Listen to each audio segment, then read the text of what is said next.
Oke, assalamualaikum warahmatullahi wabarakatuh. Keep your hearty ending. Selamat sore sobat inspiratif semuanya. Di kesempatan sore hari ini saya Faiz Firdaus hadir menemani sobat inspiratif semuanya dalam acara ngopi, ngobrol penuh inspirasi. Nah, di kesempatan sore hari ini kita sudah kedatangan pembicara sobat inspiratif semuanya. Kita sapa terlebih dahulu pembicara kita. Assalamualaikum warahmatullahi wabarakatuh. Waalaikumsalam warahmatullahi wabarakatuh. Ustaz. Oke teman-teman dan sahabat-sahabat semuanya, hari ini kita akan berbicara mengenai peran ulama membangun kemerdekaan bangsa ya. Dan di sore hari ini coba kenalan dulu, oke Ustaz, kepada sobat inspiratif yang ada di rumah. Assalamualaikum warahmatullahi wabarakatuh. Bismillah, alhamdulillah, wala hawla wala quwata illa billah, amma ba'd. Ikhwan fiddin Allah subhanahu wa ta'ala dimanapun berada, alhamdulillah pada kesempatan ini di bulan dimana negara kita tercinta memperingati daripada kemerdekaannya, kita di sini bisa dipertemukan dalam acara ngopi, ngobrol penuh inspirasi dengan Al-Fakir, yaitu Muhammad Nasihuddin, selaku daripada pengemban amanah Dewan Pimpinan Wilayah Front Pembela Islam Kota Serang. Mudah-mudahan di 1 jam ke depan kita bareng-bareng membuka inspirasi kita untuk daripada kalau saya boleh tambahkan, ini saya akan membuka obrolan kita dengan satu perkataan Bung Karno yang menjadi filosofi dunia, bukan hanya Indonesia, yaitu jas merah. Jangan sekali-kali melupakan sejarah. Mudah-mudahan ini nyambung dengan temanya, yaitu peran ulama dalam membangun kemerdekaan bangsa. Luar biasa teman-teman serta sahabat-sahabat semuanya. Pembicara di sore hari ini adalah Kiai Muhammad Nasihuddin. Beliau adalah Ketua DPW ya, FPI Front Pembela Islam Serang Kota. Nah, di sore hari ini juga kita akan banyak membahas mengenai peran ulama membangun kemerdekaan bangsa nih ya.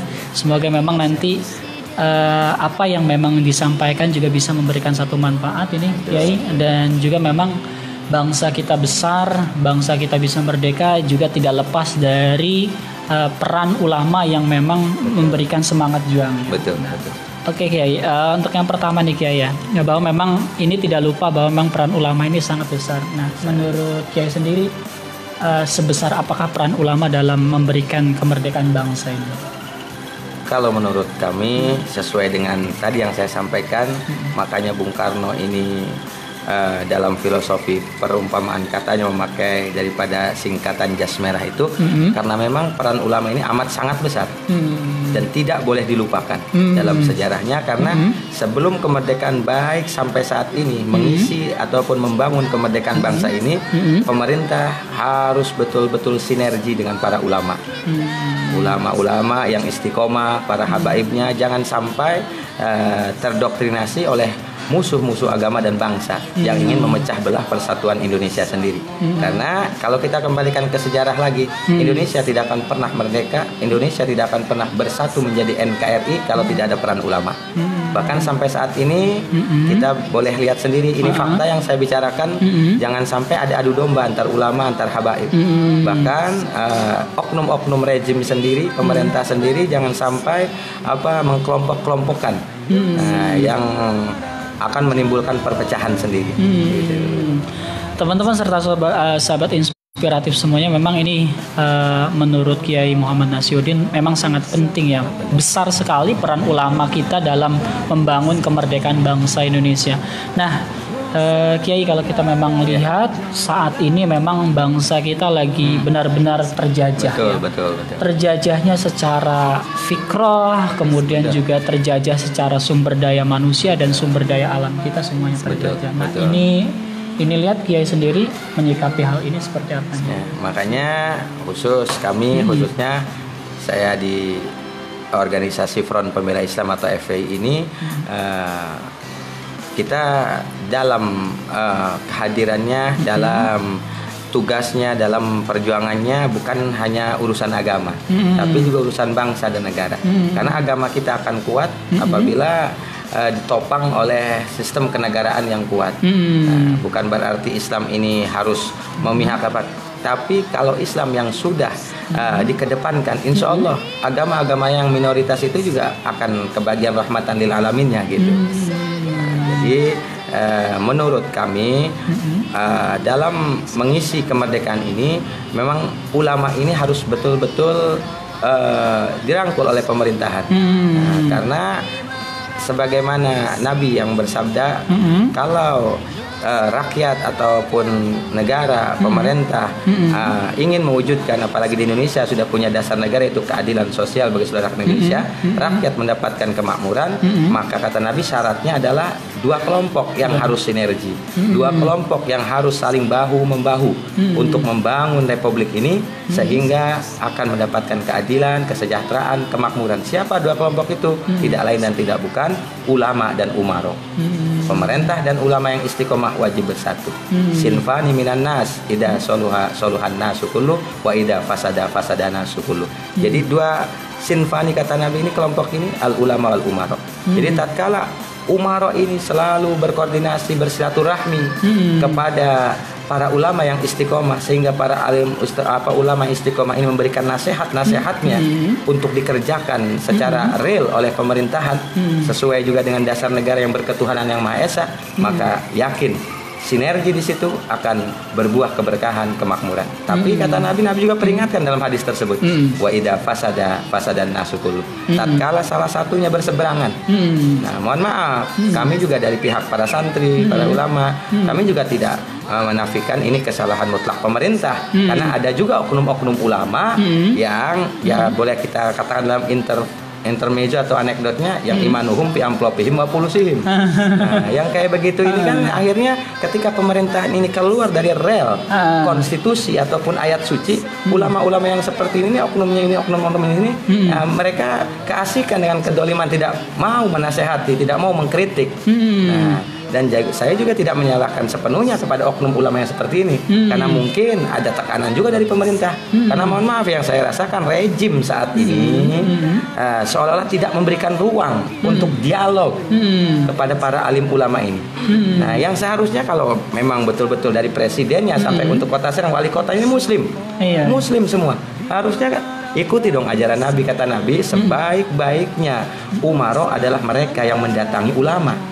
Jangan jelek-jelekan ulama sehingga ulama yang dipanggil ke kantornya. Nah, itu udah menyalahi kodrat, menyalahi akhlaknya Nabi Muhammad kan gitu. Makanya sekali lagi dua kelompok ini harus sinergi, bersatu, saling bahu-membahu sesuai dengan ayat suci dan konstitusi. Insya Allah negara Indonesia akan kembali makmur, adil, dan jaya kembali. Nah, Kiai, ketika memang dulu juga kan para ulama kita berjuang itu habis-habisan secara fisik, mereka harus berjuang mempertahankan kemerdekaan ini juga dengan kematian, dengan jihad yang memang dilakukan benar-benar oleh para ulama. Nah, sebenarnya kalau saat ini peran sentral daripada jihad kita nih untuk juga bisa memerdekakan minimal mungkin spirit sebadan sendiri gitu ya. Nah, Kiai sendiri melihat nih harusnya peran ulama saat ini seperti apa nih, Kiai? Peran ulama saat ini menyikapi tadi apa pertanyaannya? Maka harus proaktif dan pemerintah juga harus membuka ruang. Kalau memang pemerintahnya udah malas silaturahmi ke ulama, kami dari Ormas FPI yang status saya juga lagi ikut sama ulama nih. Kalau saya dikatakan ulama mungkin terlalu dini atau terlalu jauh, saya masih santri. Tapi saya lihat kondisi saat ini nih, saya contoh saja lah, karena tadi ngobrol ada jadwal Pak Wakil Wali Kota juga yang mau hadir. Tolong Pak Wakil Wali Kota, kita manfaatkan jalur komunikasi kita dulu minimal lewat WA. Harusnya kan kalau kita lihat kepemimpinan zaman sahabat itu tidak akan pernah tidur seorang pemimpin khalifah itu sebelum melihat rakyatnya tidur nyenyak. Ini kadang-kadang tidur duluan pejabatnya ini. Ketika rakyat di tengah malam kelaparan butuh bantuan pemerintah, harusnya hadir di situ civil society, malah menutup diri. Nah, makanya saya di FPI ini kadang-kadang disalahartikan suka doyannya demo. Kami tidak akan pernah mendemo Anda kalau Anda sebagai pemerintah sadar diri, membuka ruang buat kami untuk audiensi yang lebih elegan.